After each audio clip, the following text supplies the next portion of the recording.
Okay.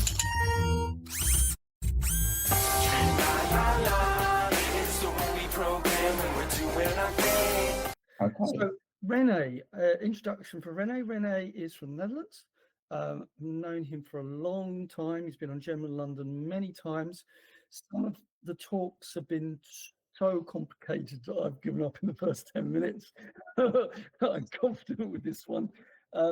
René is much more into, I mean, your background is DevOps, that sort of side, and integration and automation. You were doing it a lot before AI came along. So very, very good at what you do. And you use both PHP Storm and VS Code, don't you? Yeah, in my day-to-day job, I work for Legend, which is a finance legal company where we create legal deeds for companies to preserve the owner's capital when the company or parts of it might go bankrupt. And we do that by creating clever legal deeds that protect the owner's assets. And we produce thousands and thousands of these deeds every year. And I've written a very, very large application for that. It's called New Agreement. And with New Agreement, we can create these deeds automatically on a template-based system where we load company data from the Chamber of Commerce. So we know then who the owners are, who are the shareholders, who are the directors. So you know when a legal contract is being signed by a company, you know the person who is legally allowed to sign on behalf of that company. And we automatically switch everything together and create these documents. And it's all built in Joomla 5 at the moment. We're in the process of investigating what we need to do to get it to Joomla 6. It's not that much we need to do. But and there's also a web-based version. It supports many languages, and I've highlighted in yellow the ones I use the most in Joomla development, which is HTML, JSON, JavaScript, PHP. I forgot CSS, I see, because I do a lot of CSS and less as well. And you can extend the functionality of VS Code with extensions. There is a so-called extension marketplace, which holds over 75,000 extensions for VS Code. So you can extend it in all kinds of ways. These are the three main versions that are around. There's a stable version, which you can download at code.visualstudiocode.com. Microsoft also produces nightly builds, and they call that the VS Code Insiders Edition.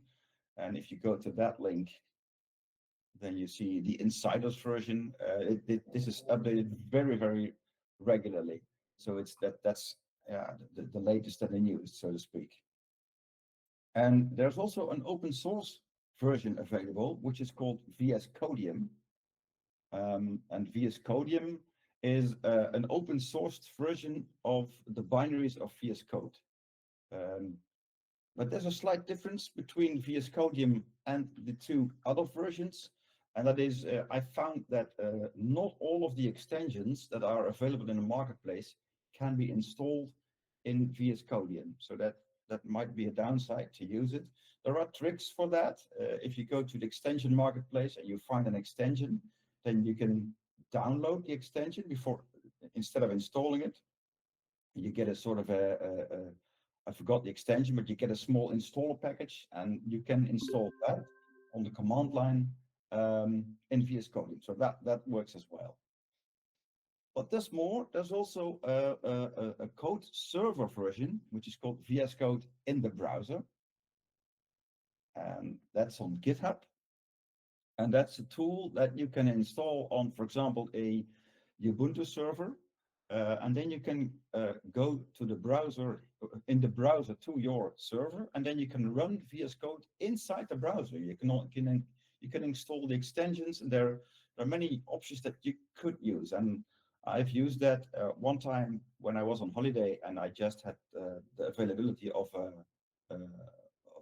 Chromebook, which doesn't, well, you can install all kinds of development stuff there, but I couldn't run a VS Code at that moment. So before I went on holiday, I installed this this code server tool on my server, and then I could still use VSCode to do some coding on the server. It's also interesting to play with it. I think I spoke about this on Chuck London, if I'm not mistaken. You did indeed. You did indeed. Yeah, that was quite some time ago, I think. I'm not using it anymore lately, so but it's still an option for someone who might be interested. These are the extensions that I use most of the time when I do Joomla development. The slides are available after the presentation. It's a PDF file with links inside, so you can check out the extensions yourself. Prettier is a code formatter. You see here when I open this link, you go to the marketplace, the Visual Studio Code marketplace, and I told you about the extension, and then I'm not sure where I can find it, but there was it. Got the link. I don't find it here, but doesn't. On the right side here, you can download the link of the extension, and you could install that in Codium if you want. So here are so many extensions available. If I go to the marketplace here, there's loads and loads of extensions. But Prettier is a code formatter for HTML code, CSS code. Getting the source code. And that's very handy to use. DevSense is an AI assisted development environment for PHP. I use that, and in my opinion, it's the best alternative for PHP Storm inside VS Code. I'll show you how that works later on. FS Deploy is a tool to deploy files after saving to a local environment. SFTP is a tool where you can deploy files to a remote SFTP host. Stain is a tool where you can mark important lines in code. Let me show you how that works. If I got an empty file here and install some lines, hello, and I can mark a file with Control M. And suppose if you copy this then downwards, and you put this a bit larger, and here on the right hand side you see this green marker, and then you can jump back to the line that you've marked before. So that's a very handy tool if I want to mark a place in my code and then go to other places and quickly jump back to the line that I've marked before. Very handy. XML tools is an extension I use for XML formatting, for X queries. I prefer that over Prettier because I think it's an easier tool to format XML files. And then lastly, the remote development tool to edit files on a remote server.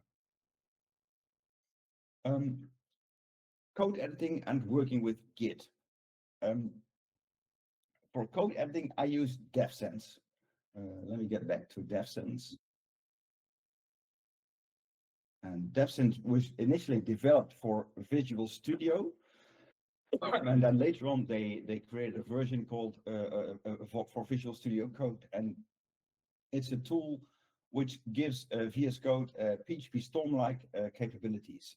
It's a code assistance tool. It's got IntelliPHP, so it'll give you suggestions for PHP code to use. It has continuous code validation. It has a debugger included. It's got tools for if you do Laravel development. And it's got handy navigation features. It's got code lens. It's very handy when you work with PHP code. You can jump to functions that you've created. Yes? Is there a question? No.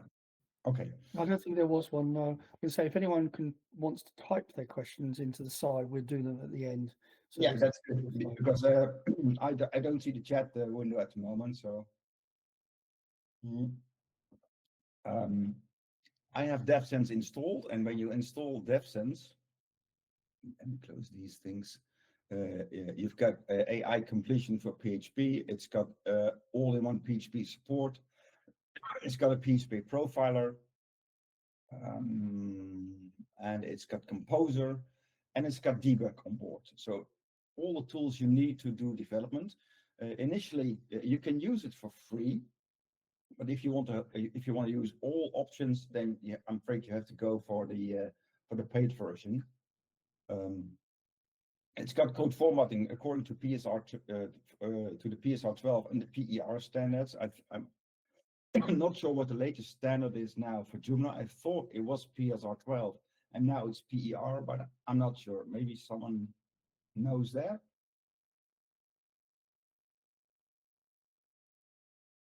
No. Yeah, I was still on PSR 12, so okay. And in my opinion, it's better than IntelliFence. I also used IntelliFence.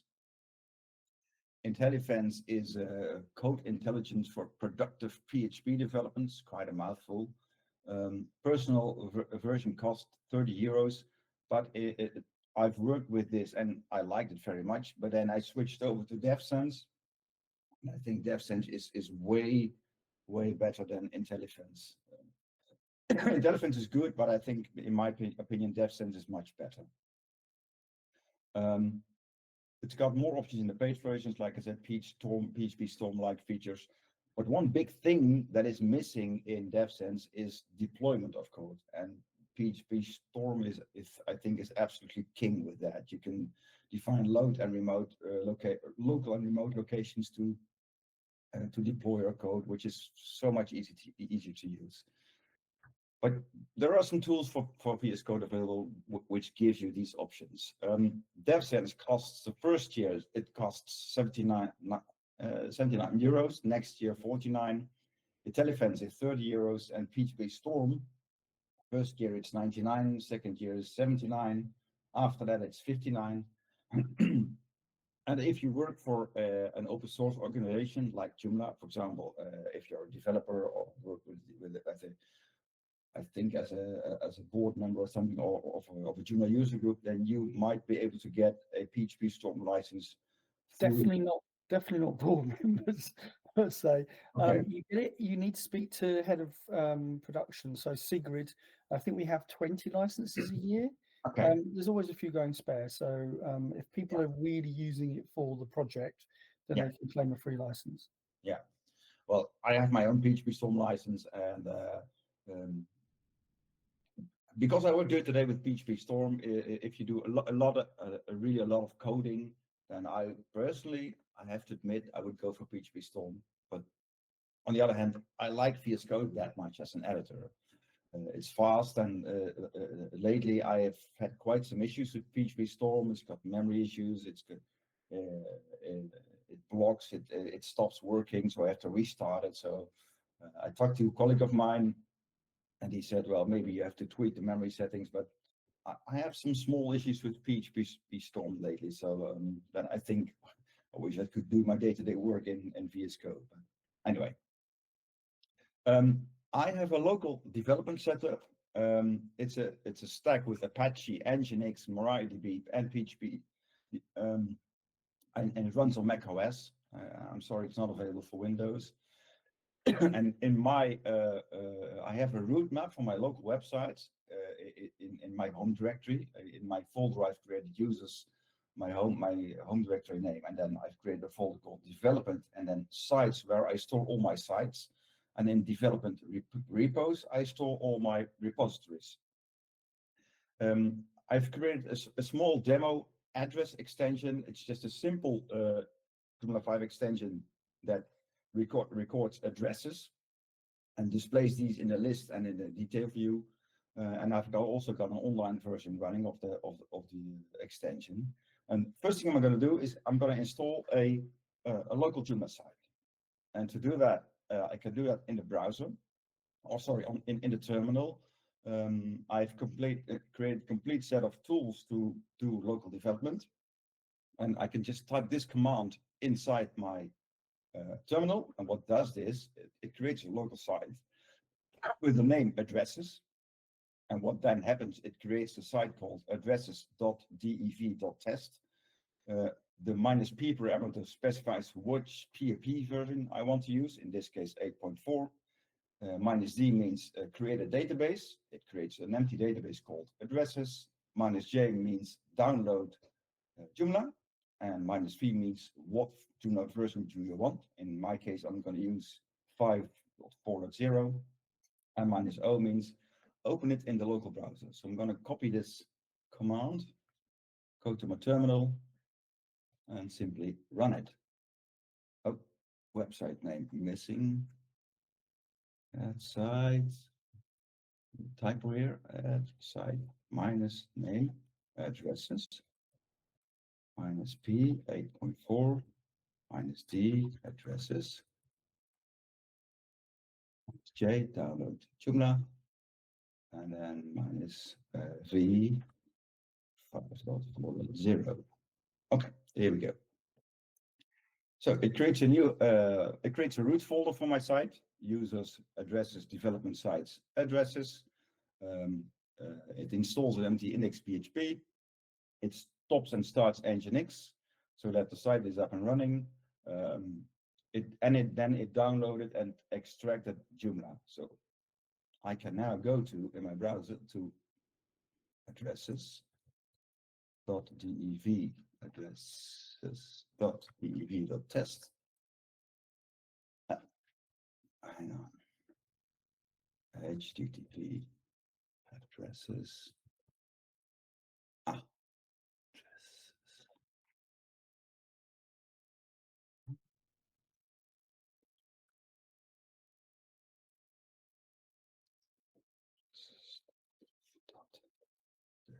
Test. There we go. And then the Joomla installer starts. I'm going to switch this to English. Fresh. Where do I switch to English? Enter the name of the Joomla site, addresses, set up login data, my name, email,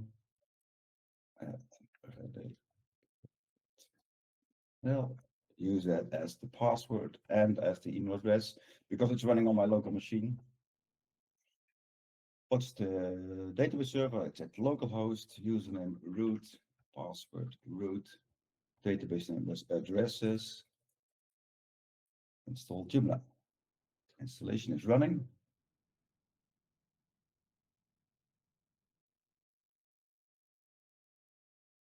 And then open administrator. And then we have a Joomla running, and then install the block sample data.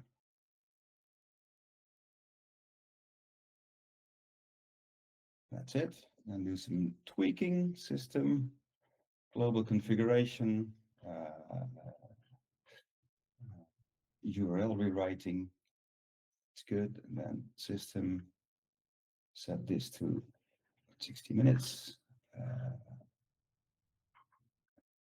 Server, put that to Amsterdam time.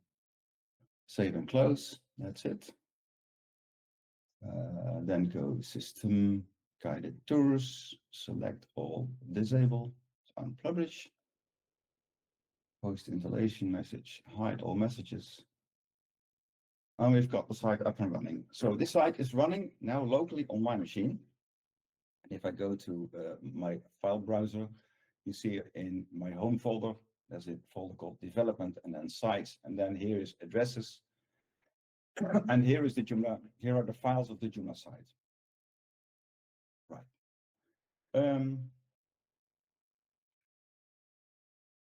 What I'm going to do now is in VSCode, I'm going to clone the repository that's over here.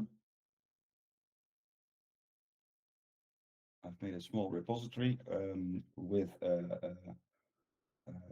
installer file with the source code, and it has a backend files, administrator components, COM addresses, it has an API, it has front-end files, and it has a web service plugin.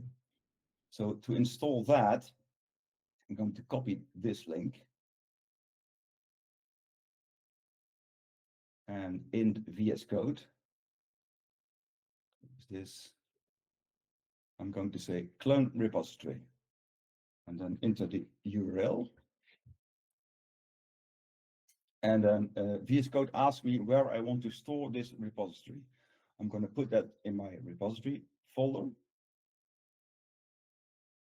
And then it's cloning. And then it asks me, would you like to open the repository? Open. And let's close this API chat. So here are the files which are in the local repository. Let me go to the file browser. So here on the left side, sites addresses are the files of the Joomla site. And here on the right side, in my repositories folder, in addresses, here is the Git repository.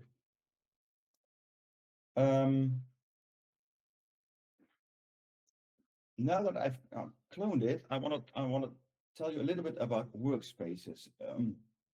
VS Code can work with workspaces. Hang on.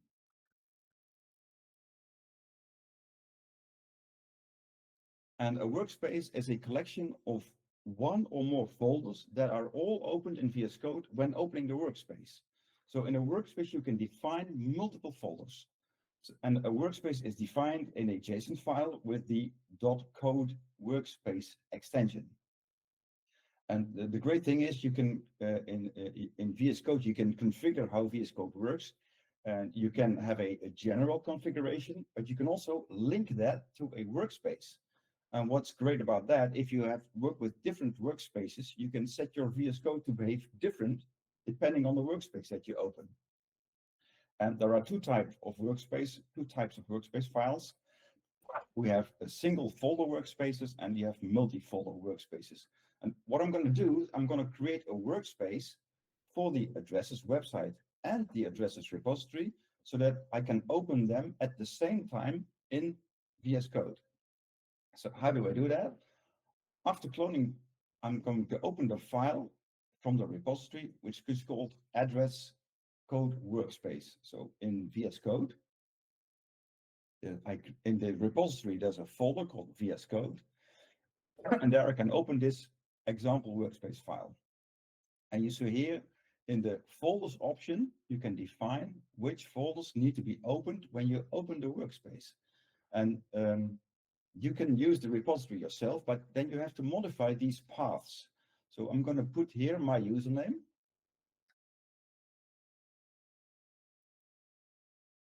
René Kreijveld, and this is the folder to the repository. Users René Kreijveld development repos addresses, which was here.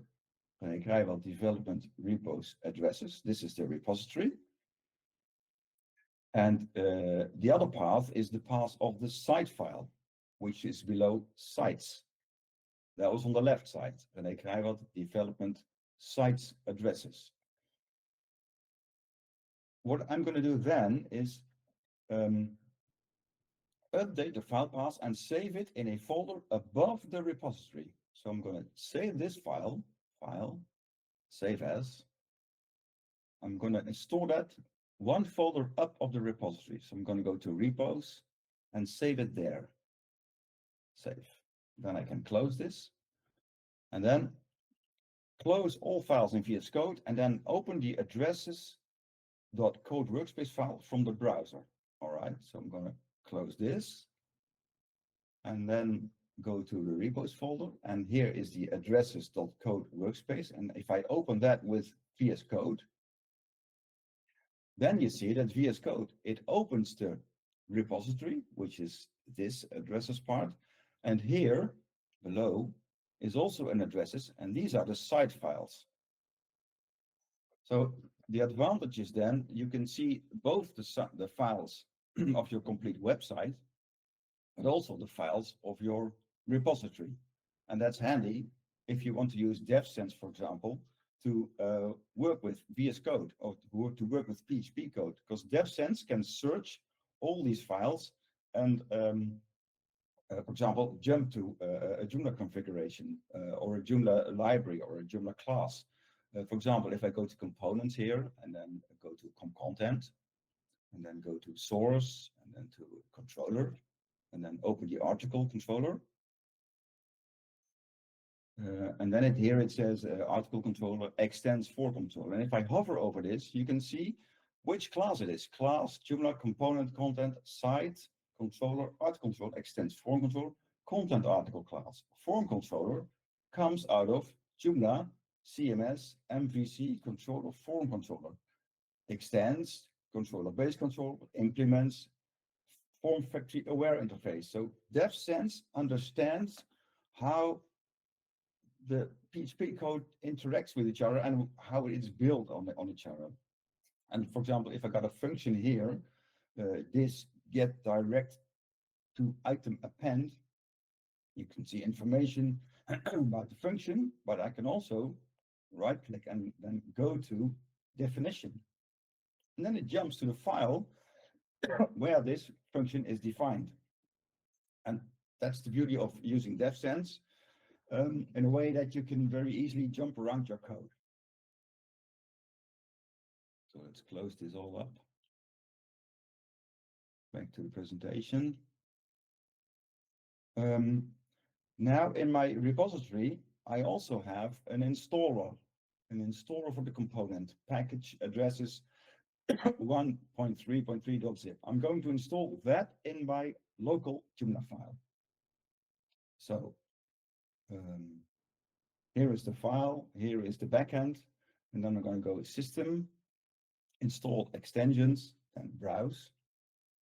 Then I'm going to go to repositories, addresses, installer, package addresses, and open that. And then the extension is installed, and in the backend, below components, I now see components, addresses, and here is a list of addresses. The component of the installer also installs a default example set of addresses. And now I'm going to add this component to the menu. So I'm going to go to main menu blog, and then a new title addresses, and menu type is addresses, and then addresses. This view shows a list of addresses, and then save and close. And when we go to the front end, then we have now a button called addresses, and there is a simple list of addresses. Initially, I wrote this for the Dutch Joomla days, so these are Dutch addresses of virtual companies, or and the most thing which looks like English is, I think, a snack bar tasty, where you can get beautiful French fries. You can search here. So if I search here for bar, you get a filter on the title bar, and then I can click on detail, and I see the details of the record: the title, the address, postcode, city, country, and created by. Now, what if I want to extend the functionality of this detail view? I want to show the title in a nice H1 tag, and I would like to add a back button so I can go back to the list of addresses. How would you do that without deployment options? Well, in VSCode, you see, back to the presentation. I'm going too quick. Back to the presentation. I'll show you that later on. If you want to use Git in VSCode, all the Git commands are available via the command palette. And in Mac, that's Shift Command P. So I'm going to type Shift Command P and then do Git. And then you see all the Git commands: add remote, add apply, clone, commit, delete branches, all that sort of things. You can also use the Git button on the left here and click on the three dots. And there you see also all kinds of Git commands, like commit a message, do a commit, stage changes or unstage them, do a push or a pull, create a new branch, whatever. So if I want to do changes, the first thing I want to do is I want to create a new local branch. You see the branch that is currently active is the main branch. So what I'm going to do is I'm going to go to branch and then create branch from.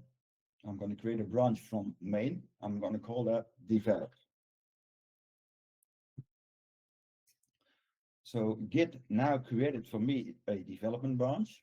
And now I'm going to publish this branch. So that pushes it back to GitHub. So if I go to GitHub, Git, and let me go there from the presentation, that's easier. Open, right. And if I go then, I see here the branches, and I see now I have the second branch, which is development, which I just pushed. So now let's do some changes.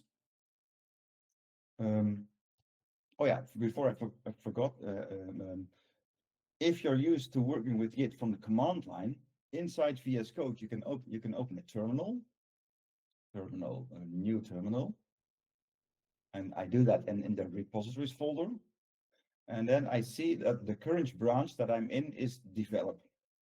I'm using the Z shell on macOS, and Z shell shows you the, the active branch. So I can use Git commands here as well. For example, Git help branch, and then you can see you can use the explanation that Git gives you. So there are three ways to use Git inside VS Code. First thing is use it on the terminal. Second, use it through the Git icon, and the third is use it through the command palette, Shift Command P, and then Git, and then you see all your Git commands here. So I've cloned the main branch to develop. Now let's change some code. I told you I wanted to extend the functionality of, for example, the detail view. In the side here, there's a detail view of the address. And I'd like to add a title above in H1 and create a back button. So I'm going to go to source.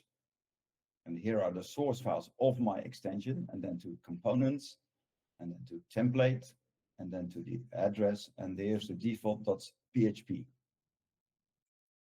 At the top here, you see the code which says if params get show page heading, so if the page heading is on in Joomla, it shows you the page header, and then it uses either the page heading or the page title.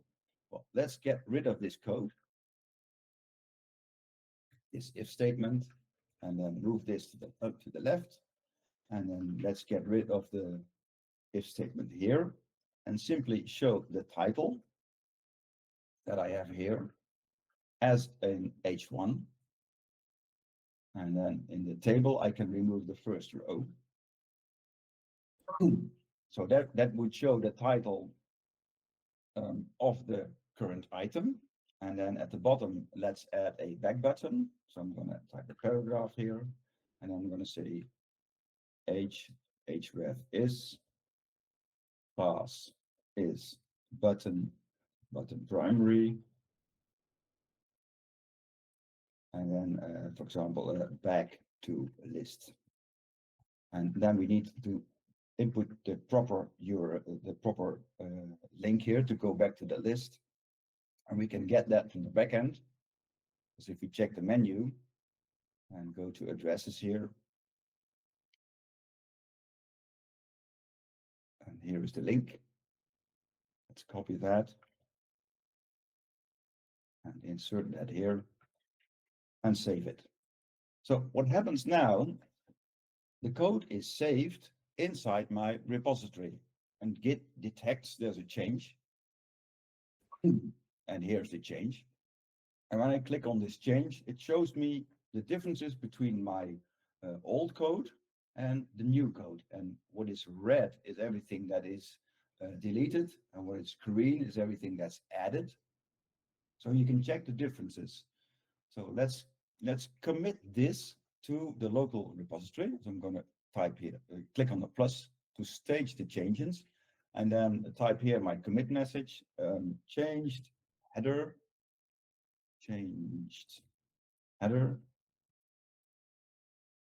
and added back button, and commit that. That's then committed. And what you see here, to sync the changes, that would push the changes back to the original, to the remote branch on GitHub. So let's do that. That's now pushed. And then you see here in the colors, you see everything that's orange was done in the origin main branch, and everything that's blue is done in the develop branch. But the changes are only present now in my repository. I need to push them to the live side. So let's do that. So here's the live side. I'm going to go to the components folder, com addresses, and then to template, and then to address. Here's my old default.php. Go to the repository, addresses, source, components, com addresses, template, address, default, and then copy the file over. Replace. And let's see if we have the change on the site locally. And there it is. The title is now an H1 snack bar tasty, and I've got a button here, back to list. And that brings me back to the lists. So I've created a very small change, pushed it into the repository, committed it into repository, pushed that to my remote branch, and also manually deployed it to my local site. But I think you can all agree it's very cumbersome. If I have multiple changes in multiple files, I would have to look up the files that are changed in my repository and copy them manually over. So that's very cumbersome. So what I would like is deployment to distribute the program code to an offline or online environment, but then automatically. Code deployment is the automatic distribution of program code from a development environment to a test or live environment. And there are two extensions that I use for that in VS Code. And the first one is fsdeploy. And fsdeploy stands for File System Deploy, and it can automatically deploy files to a local map on your PC system after saving. So how does that work? The fsdeploy configuration is stored inside the workspace file. So if I go to VS Code and reopen the workspace file, open, and go to my repos folder and open the addresses code workspace file, then we see here the configuration of fsdeploy. So how does this work? You define a source, which is the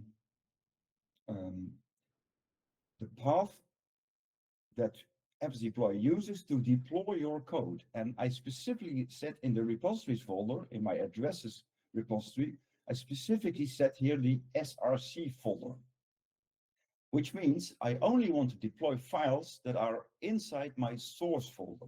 And in my source folder are the administrator files, the API files, the front-end component files, and the plugin files.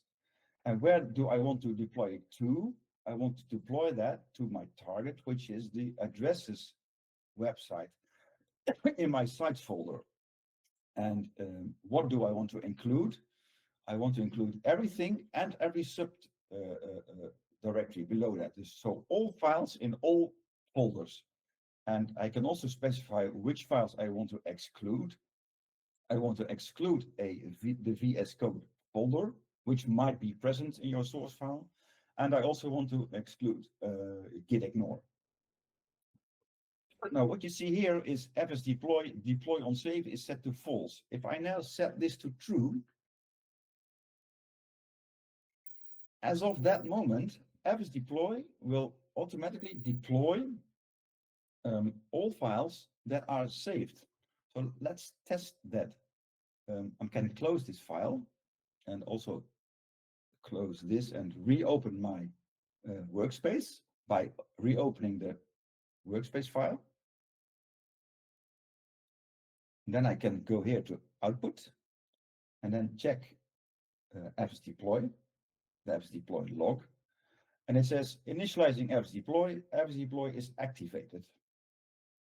So if I go back to my addresses file, to the default.php, which shows us the detailed view of an address, reopen that and change this this line here back to list. I'm going to change that to go back to the list of all addresses.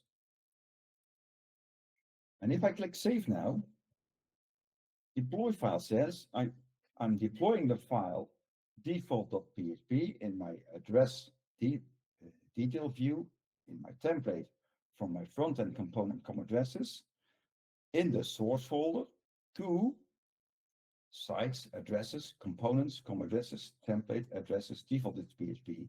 So the file is now automatically copied from my repository to my local site. And that makes it very handy to test local changes. So if I go to the front end now and go here to, for example, this address, it says, go back to the list of all addresses. So my change is immediately visible on my local environment. And for example, a second change could be, here is the title shown, and I could write here, address, save it, refresh, and then it says address.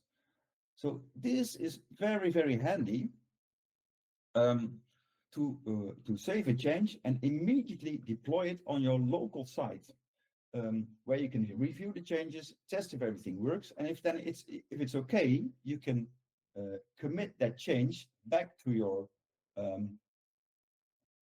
branch and then publish that.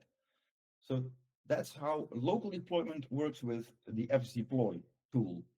There's a very specific setting inside the workspace for fsdeploy. Let me reopen that file. Open, and then go back to repos, and then go to address codespace, workspace.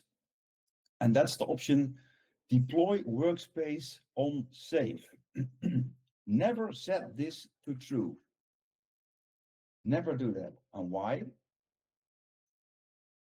If I would set that to true, and I would save a file, fsdeploy will then check all the files in the workspace in the source, which is the source folder of the repository. It looks at all these folders and it says, okay, I'm going to deploy that to my remote environment. And in the remote environment, in the local site, it sees much more files. And then it says, okay, that's not part of the source, so I'm going to delete that. So if I would deploy the whole of the workspace, then everything would be wiped in your local environment, and you would just be left with the files inside your source folder. So there might be, I'm not sure if there's an option to never delete files on the target, but by default, it will delete a file on the target. And if you set this to true, then that would mean that it would sort of synchronize the whole of the workspace. So never do that. I always leave that to false. If I create new files here, for example, if in the address folder, I would create a new file called readme.txt, and then put something here. This is a readme file, and save that. That will be deployed as well. So if I can check that and go to, oh, here it is. It's immediately there, readme.txt. And then to test it, I'm going to close this file and then delete this file.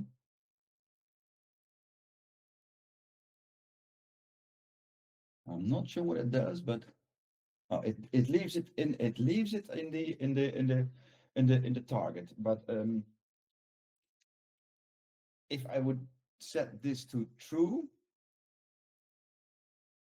then it will delete the files in the target as well. It will delete everything that is not part of the source in the target file. So leave this to false. So that's how you can automate local deployment. For remote deployment, I use the SFTP extension to sync code from a local environment to an online environment with secure FTP. But how does that work? The configuration is in a file called sftp.json, and the example config is in the VSCode folder. So I put in the VSCode folder here an example config, sftp.json. And how does this work? Every target that you want to publish to has to have a name. You have to insert the host here. Is there anybody online that doesn't know how SSH keys work?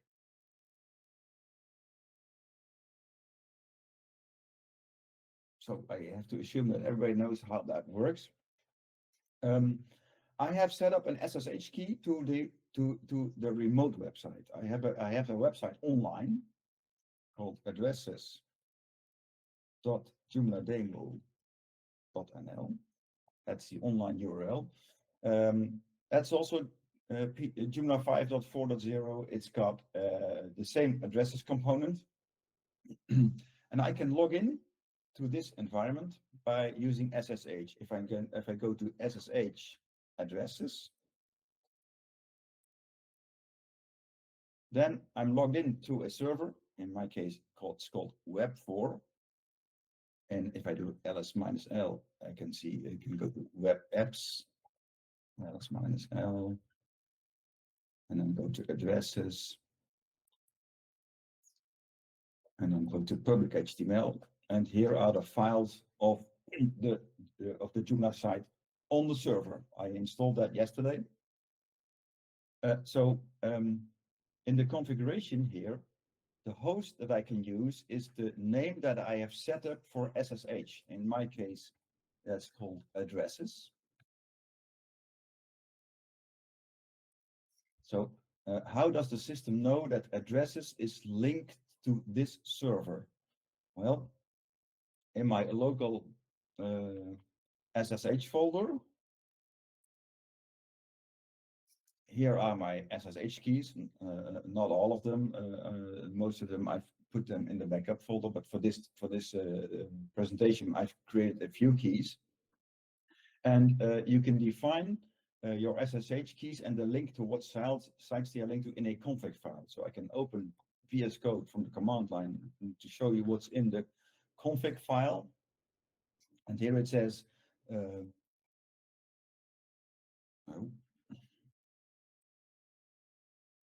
so. For addresses.joomlademo.nl, the local name I've given that environment is called addresses. Here is the IP address of the host where it runs on.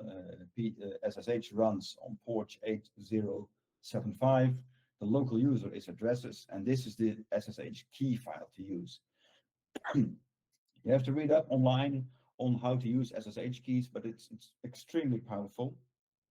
So I can log into the remote server with my SSH key with the user addresses on port 8075 on this host by using the local host name addresses.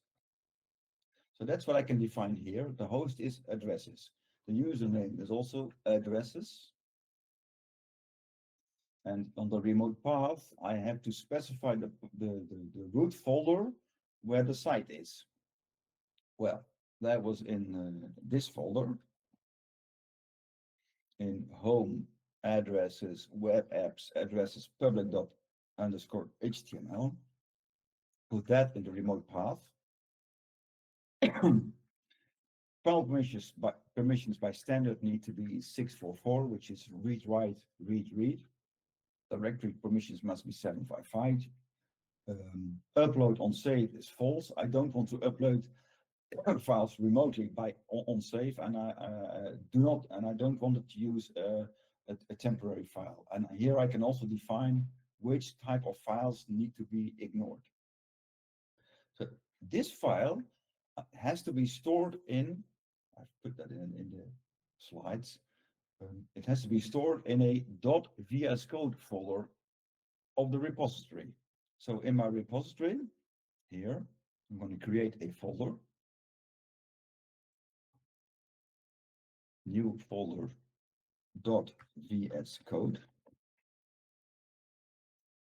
and then save this sftp.json file in that folder. So I'm going to go File, Save As, and then go to repository, and then to addresses. Oh, it doesn't show the folder. Okay, then I'm going to do it different. I'm going to store it temporarily here. Save, and then move it by hand. Addresses .VSCode, and then here to repos, addresses, VSCode, sftp.json, and then move that there. Right. Here I'm going to go back to the site addresses. Right. Let's check if it's there. Addresses, VSCode, sftp.json. Okay, that's now configured. Then restart VSCode. So I'm going to quit VSCode and then restart it. VSCode remembers which files you had open. So if I now check the SFTP, it has found the configuration config at users René Kreijveld development repos addresses source. This is the remote path. So these are the ignores files. So my settings, he read my settings. So how can I deploy then a local file now to remote if this is my same default.php for the address view? And I can deploy that to the remote environment by doing a right click here and then say upload file. And here you see that it's automatically uploading from local to remote this file. So let's check if we have the updates also on the server. So if I go to components, com addresses, and then go to TMPL, and then go to address, and then go to view default.php. Then I can see here now the new H1 header that we created. So if I go to the online site here at addresses, where is it?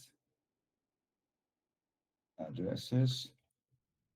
Hang on. Addresses.joomlademo.nl. Go to addresses, click Café de Brug, and we have the new header. So if I change this button then, for example, instead of go back to the list of all addresses, go back to list. If I save it, it's automatically deployed to my local site. That was here. Refresh. Go back to list. And then manually, I can upload it to the remote environment and check it there as well. Refresh. Go back to list. And if you want to automatically upload it, that's also possible, of course, by changing the sftp.json, then say upload on save and say that to true. Save. And that would automatically upload the file also to the SFTP environment. So if I change the link here, for example, to button success, that would turn into a green button. Save.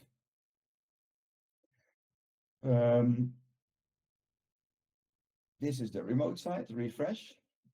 Now the button is green, and this is the local site, refresh, and there it's also green. So you can have now that I have set up it in a way that a local change in my repository is pushed to my local environment and to my remote environment automatically. Any questions so far? Okay, we'll do that. If there are questions, we'll talk about it in the end. Debugging. Debugging is walking through your code step by step. How does that work in VS Code? Well, the first thing you need to do is in PHP, you need to have the Xdebug module loaded. I can check that. This is the landing page of my local environment. Here I can see which files are running below Nginx, which command line tools I have, and I can also check the PHP information. So this is simply running phpinfo.php, and if I search for Xdebug, you see here is xdebug.ini. I can also see here that Xdebug 342 from Derek Redhans is loaded. And here are my Xdebug settings. So Xdebug is present in my PHP setup. And the second thing you need is in VS Code, you need an Xdebug extension. If you install DevSense, even the free version, then you have an Xdebug extension, but you could also install another extension. Or if you don't want to use DevSense, I can go to extensions here and then search for Xdebug. And then this is the most used one, PHP debug, which is also an Xdebug extension. But I use DevSense, so that's already present. And what if I would like to debug my code? So how does that work? You have to have a configuration available for VS Code to know at what port is your debugger running. And I can check that port by going into PHP info, find Xdebug, and then I can see here that in my environment, the client port is 9003, which is the default for the newer Xdebug versions. So in the repository, in the repository here, I have an example configuration called launch.json. And this simple configuration says, listen for Xdebug, type PHP on ports 9003 and 9000. So how do we set this up? I'm going to copy this already. So I've marked all the code and then copy. And debugging, you can only do debugging in the website files. You cannot debug your repository files. So for example, if I wanted to debug the view of the local address, the single address view, then I could go to components and then to com addresses and then to source and then to view and then to address, HTML view. And I want to set a breakpoint right here. And then I click here on the debugger. But the debugger is not configured yet. It says to customize, run and debug, create a launch.json file. And then it asks me where I want to add this launch.json file. Well, the first addresses folder is the repository. The second addresses folder is the site. So I have to install that in the site. And then it comes with a default extended launch.json, which I'm not going to use. I'm going to delete everything and paste the one that I had from my repository and then save that. The title here is Listen for Xdebug. And then at the top here, you now see a button called Listen for Xdebug. So I'm going to do that. I'm going to click that. And now Xdebug is listening to incoming requests. And at the bottom here, it says Listen for debug addresses. So I've created the breakpoint here at app is factory get application. So if all goes well, the VS Code should stop at this line. So if I go to the local website, go to the addresses, and oh, here's an old breakpoint I had. Let's keep that running.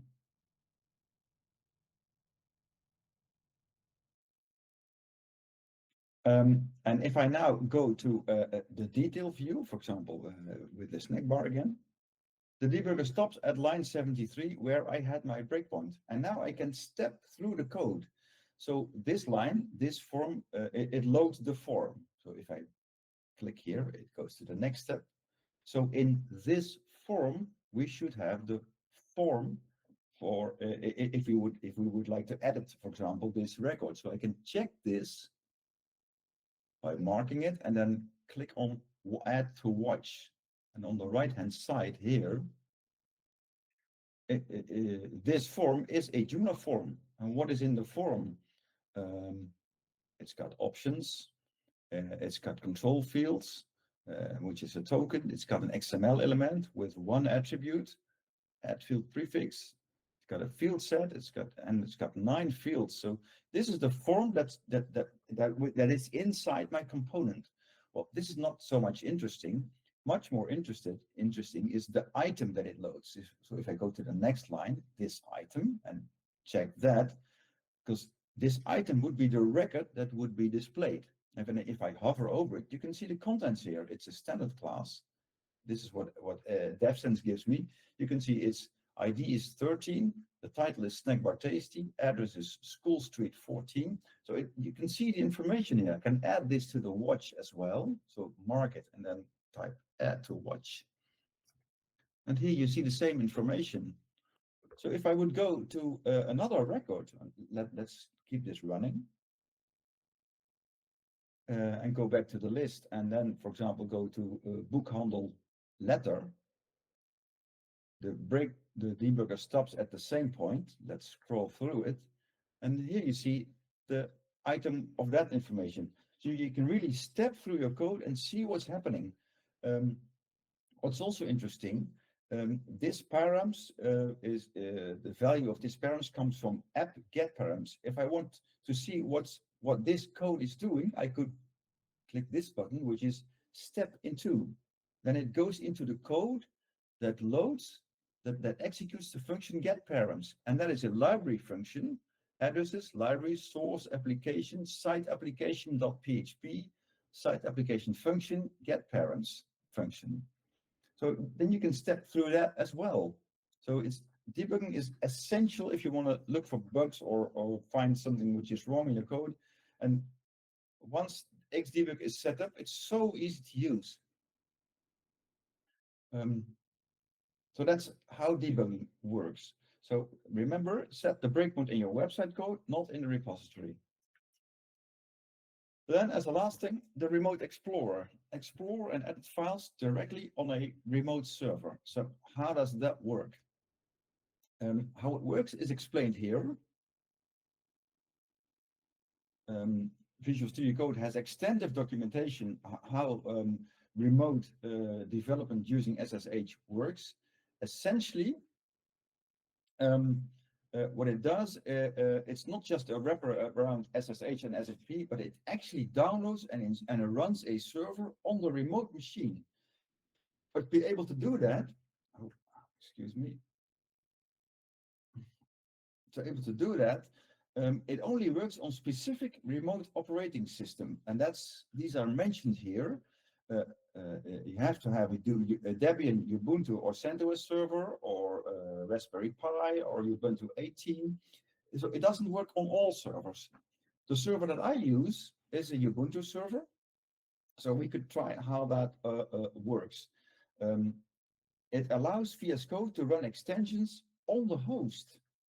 So let's see how that works. If I go to extensions and then get this out of the way, and then go to here to remote SSH. This allows you to edit and view files on the remote server. There's a button here called Remote Explorer, and Remote Explorer automatically looks at the SSH keys that are defined in my system. And I have the addresses site, which was running here on addresses.joomla-demo.nl. I defined that in my SSH key file, and I can click here to go there. now it goes very fast. It downloaded and installed the VS Code server on my remote machine. So now I'm working on the addresses side, which is remote on the Ubuntu machine, and I can open the files here, open a folder, and then I can go to web apps, addresses, public HTML, okay. And then here are the files directly on my server. So for example, if I go to components and then to com addresses and then to a template and then to address default.php,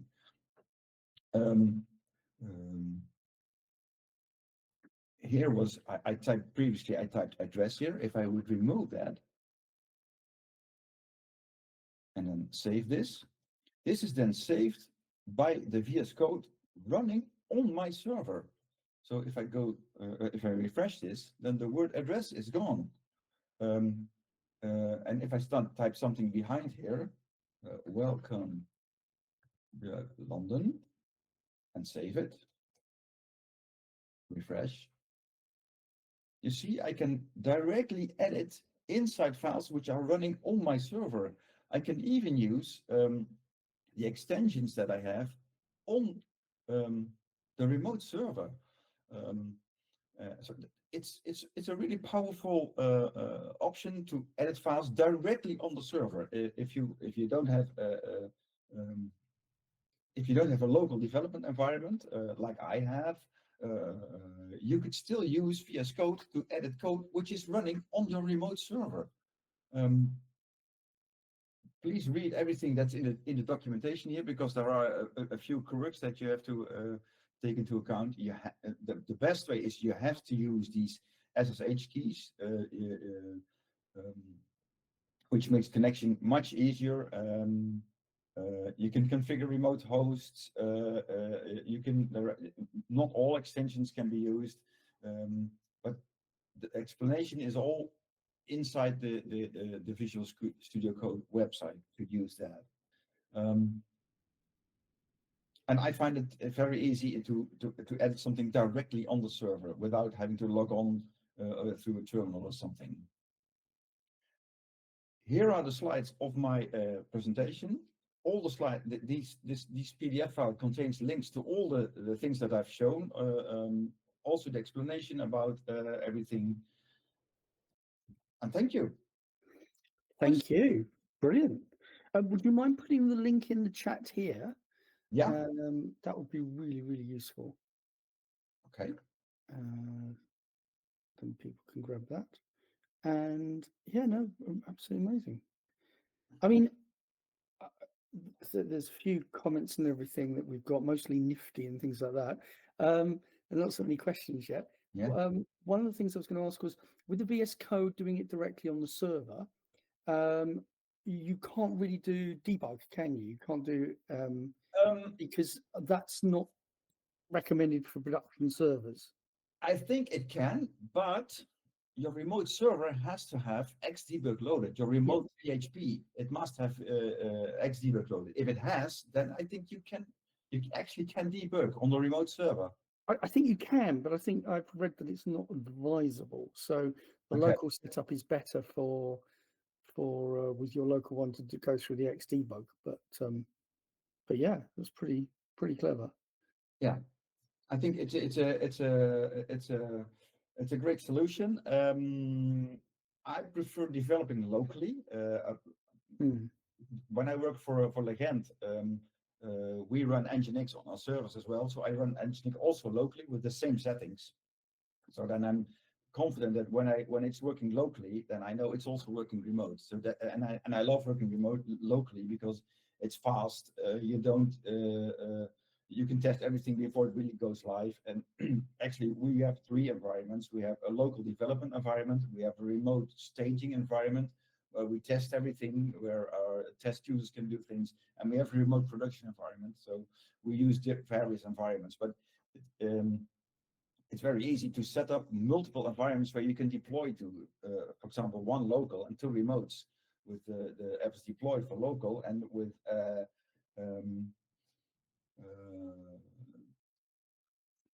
some questions there. And you can set up multiple remote SFTP configurations. And one thing you have to make sure then, let me share the screen one more short time. In. Yeah. This one, share, and then go back to addresses. Right. Here in my setup, in the SFTP setup, this is one host addresses, but you can add multiple. Yeah. And then you put SFTP. You can set a profile, and then you can decide to what remote SFTP site your code is deployed.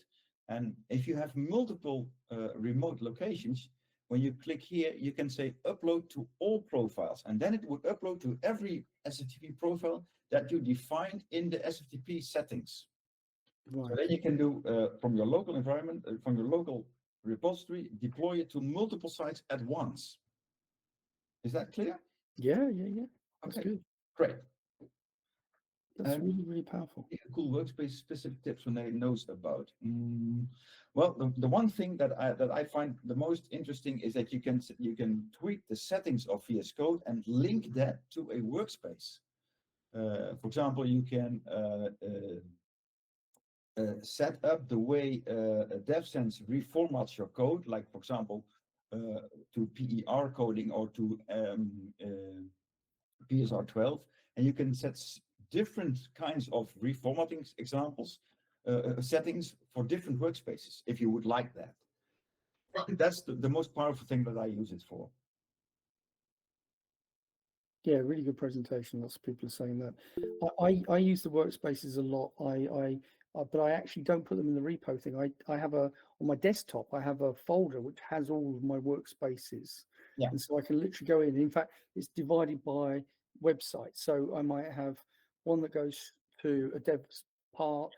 I might have multiple for the same site where I'm working on different components or plugins or whatever, and they go straight to that. Yeah. And I find that very powerful. Yeah, the SFTP config is stored inside your workspace file. The local deployment is stored inside your workspace file. So if you then open a different workspace, you have a different deployment setting, which is very handy. Yeah. Richard has put out. Go for it, Richard. Yeah, right now you have focused very much on what you do when you develop code, like debugging or like inspection and deployment. What my release manager colleagues from release 6 often struggle is the functionality of the Git client. What we release manager often do is we have to merge branches. For example, they have to upmerge our 5.4 dev branch into their 6.0 dev branch. And when you do such an upmerge, you often have merge conflicts where you then have in the IDE a wonderful diff view, but in some cases you don't want the file to be merged at all. You want to decide to keep your file or to use the file which you are merging in completely. For me, it's not a problem because for this I'm using a Git client, GitHub desktop, which is very easy to use and things. And I don't use the IDE so much. I know the IDE has that feature, but it's very hard to find, and it is not easy. And another thing which could be nice is when you do branches, when you merge branches, then normally the IDE or the Git client lets you solve your merge conflicts, and when that is done, it immediately does a commit. And that does not really allow to revert single files anymore, because in some cases we have, when we merge two branches, we have to completely ignore certain kinds of files. Of course, you can configure a git ignore file, but that's not what we want, because we don't ignore these files normally, only when we are merging between branches. And what you also can do is you can use, how is it called?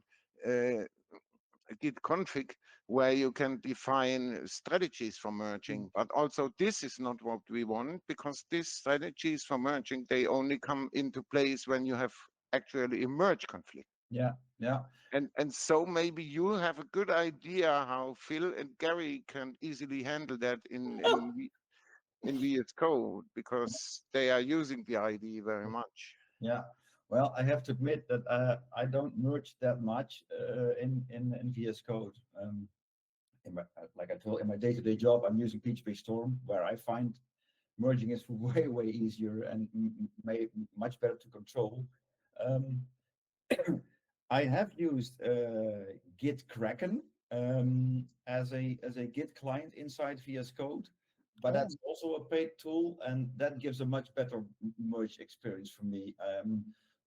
Just if you just do a merge and you want to compare the differences, and then okay, I want to merge this into that, or I want to keep my original changes or my original things, then the default merge for Git in VS Code is good enough. But I think the merge from Git Kraken is more powerful, and the merge in PHP Storm is even more powerful. So I'm afraid I don't have the answer to Mhm. for asking Richard.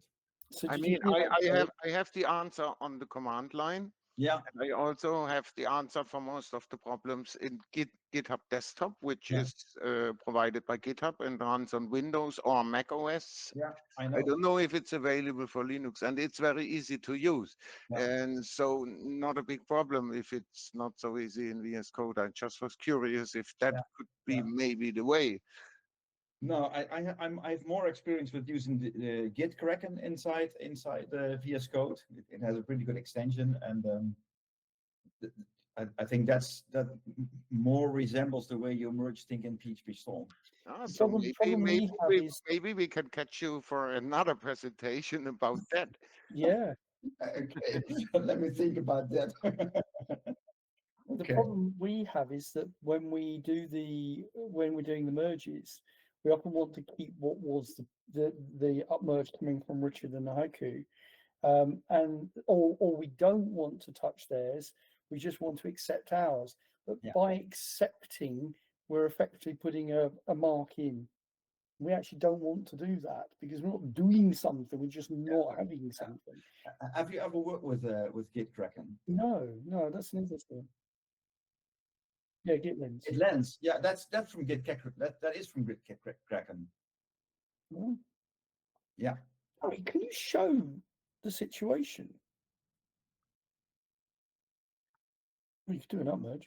Yeah, Git Lens is Yeah, from okay. Git Kraken, so that's the Git client from Git Kraken inside VS Code. You could also use Git Kraken as the Git client itself, like Richard. He uses the GitHub desktop software. Inside Git Kraken, it's even more powerful. So, Richard, you're using GitHub Desktop, are you? Yeah, partly. Where I want to have a graphical tool, I use that. Otherwise, I use the command line. Okay, maybe we need to look into that, Gary. Yeah, well, if you're handy with the command line, you can just open up a terminal inside VS Code and then do it from command line.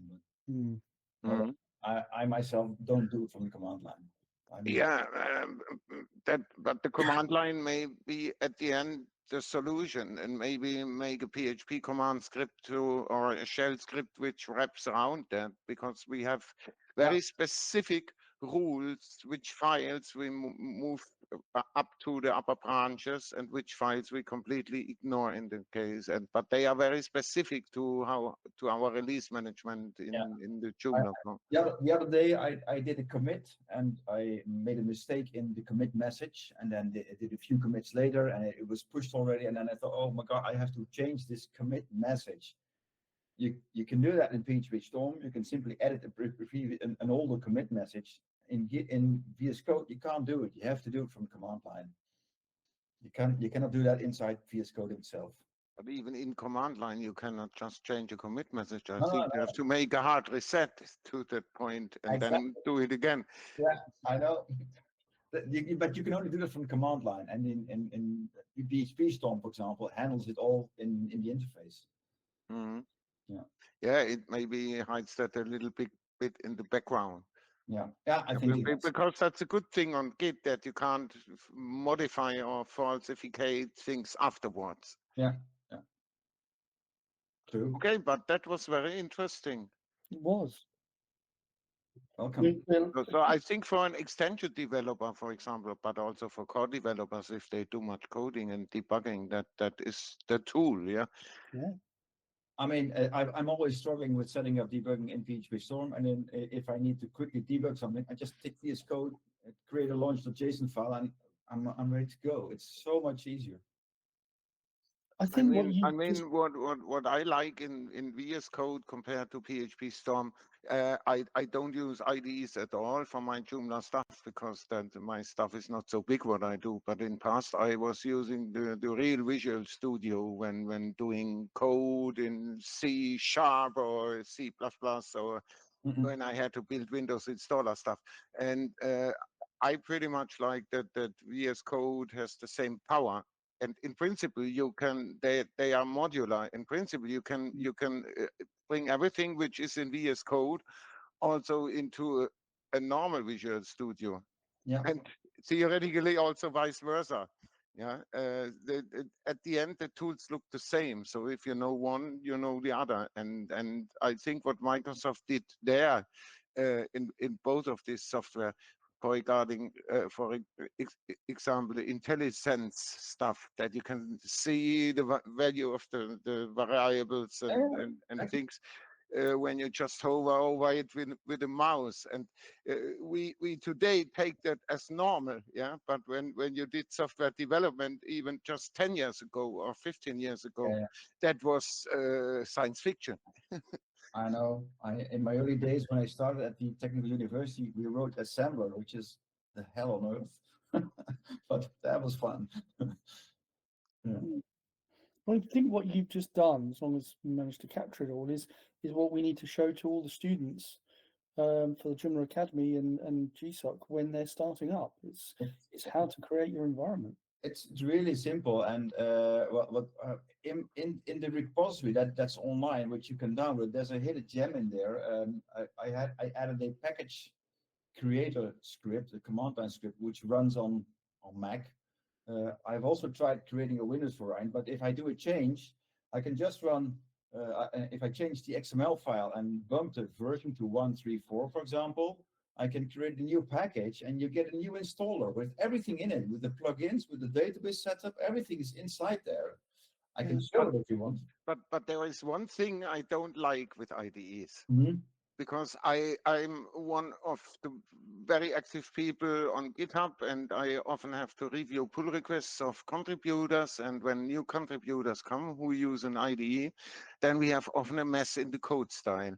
And the reason for it, they have the default setting of the editor, and the editor makes something which is called automatic indentation. So if you are in indentation level 4 spaces and you want to have an empty new line and make a new line, then it adds automatically these 4 spaces. And the people don't see that because the editor is not adjusted in a way that it shows you tabulators and spaces, which Notepad++ can probably do. Yeah. So maybe you can give us a quick hint on good editor settings. I have for the editor. I'll let you know afterwards because I have them somewhere, but you can also show tabs and spaces inside your program code, that you can really see dots for every space you have and an arrow for every tab you have. Yeah, that's what I mean. Just this setting. Yeah, let me see if I can. Because if people would just switch that on, then they would see what they are doing. Yeah. Okay, cool.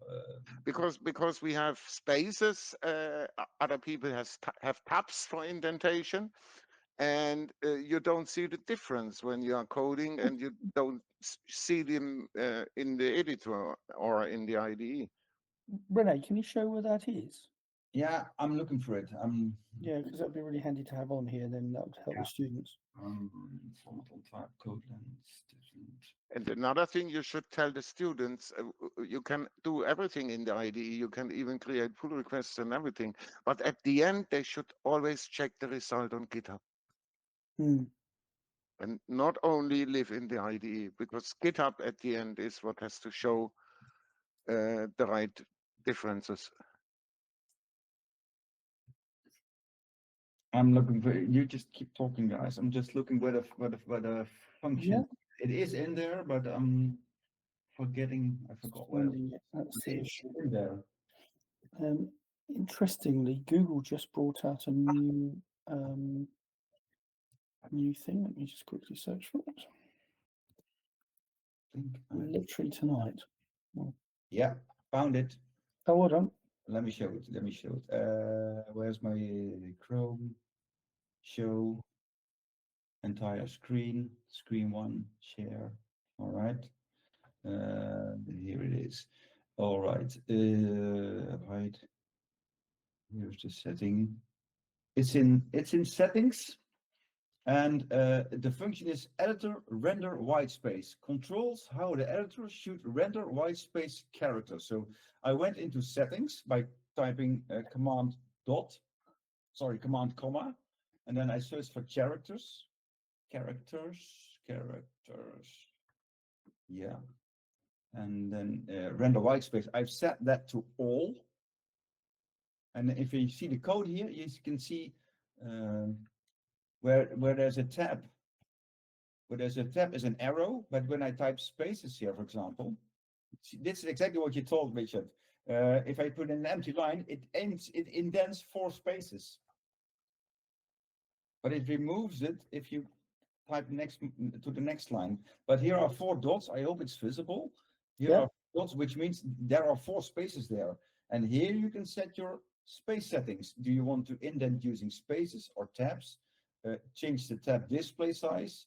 You can convert your indentation back to spaces or back to tabs. If I convert this to spaces, then these all become spaces. You see? Now they're all spaces. And if I click convert indentation to tabs, it all becomes tabs. So it's in settings and then render white space. That's very useful. Richard, we discussed before, which code style do we have actual? PSR 14 or PSR 12. ER? Yeah, We have yeah. PSR 12. Yeah. That's in extensions. Hang on. Where is it? Comma, extensions, and then we go to PHP. And then here, formatting.